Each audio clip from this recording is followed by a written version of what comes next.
It's time for some more video collages. Over the past couple of weeks, I've been thinking about what I could be doing differently with my video collages. I've been looking at some other people that do video collages, and it seems like mostly what they're doing is just making regular collages and then just animating them. And while I think that's kind of cheating, I do think that there is some benefits to that. So today I wanted to change up kind of how I've been approaching video collages, and instead of starting with the videos first, I wanted to jump into Photoshop and then create the layouts and the designs and then add the videos in later. So by having a different process, it's already going to come out differently than it has in the past. But also starting with the graphics first, I think it'll be a little bit easier to make the collages look like my own style. So with all that out of the way, let's jump into Photoshop.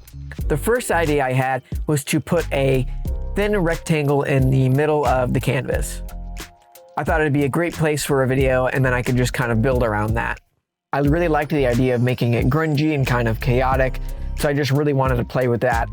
That's not something I do a whole lot of, but I've always enjoyed it, so I thought this would be a good time to test it out. So really I'm just trying to put a lot of textures and overlays and stuff just to kind of make it a little bit messy and chaotic. I also liked the idea of having like this orange sticker on the bottom, just to kind of give it a pop of color.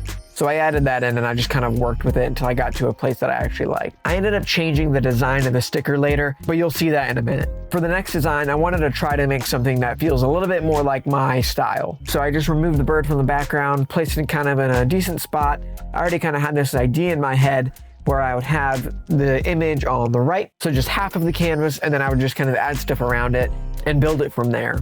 And from there, it was really just kind of adding some textures and patterns and some color just to kind of give it some visual intrigue. But really, this design was pretty simple and it came together pretty quickly. Now for this next one, I started with the video first. I actually found this video of this woman with her back up against a wall holding these books. And so I thought thematically it would work to kind of make this about books in some way. And so I thought it'd be cool to have these books just kind of floating around in midair. So I just started kind of removing those books and kind of putting those in place so I can jump into After Effects later on. But again, this design was pretty simple, so it came together pretty quickly and I didn't have to do too much fiddling around to kind of get it to where I wanted. I've also been experimenting a lot with typography, so I wanted to try to incorporate that into one of the pieces, and so I decided this one would be a good one. I already had an idea of where I wanted to put the text, so it came together really easily. Now jumping into After Effects, this first one was pretty simple. I really just wanted to give it a cool gradient, and then I'll just clip it to that shape in After Effects, so it'll only be in that rectangle. So here I'm just messing around with the gradient, trying to get something that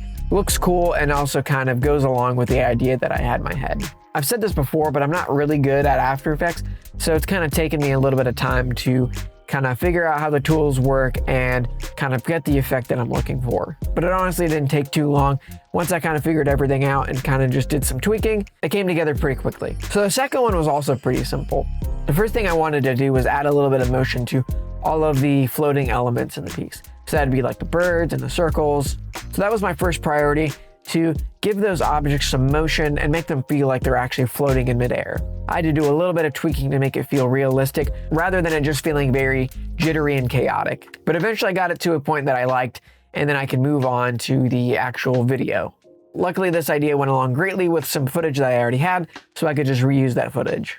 And to top it off, I just tweaked the colors of the image just so it would feel a little bit more cohesive with the rest of the piece. And I didn't record anything for the third design because I really just did the same thing that I did for the first design, just with those elements. So really you wouldn't be seeing anything new. And these are the results. I think I had more fun making these ones than the previous ones that I have made.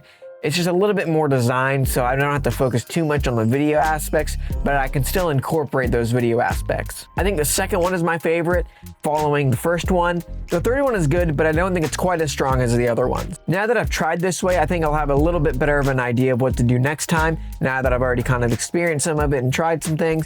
So I think I'll have a little bit more knowledge going into the next time I try this. I like the workflow more, and I think it allows me to make things that are closer to what I actually like to make. But let me know what you guys think. Should I keep doing things in this style, or should I go back to how I was doing before, or should I try something different? But either way, if you liked this video, I'd appreciate it if you would check out the rest of my channel and then consider subscribing.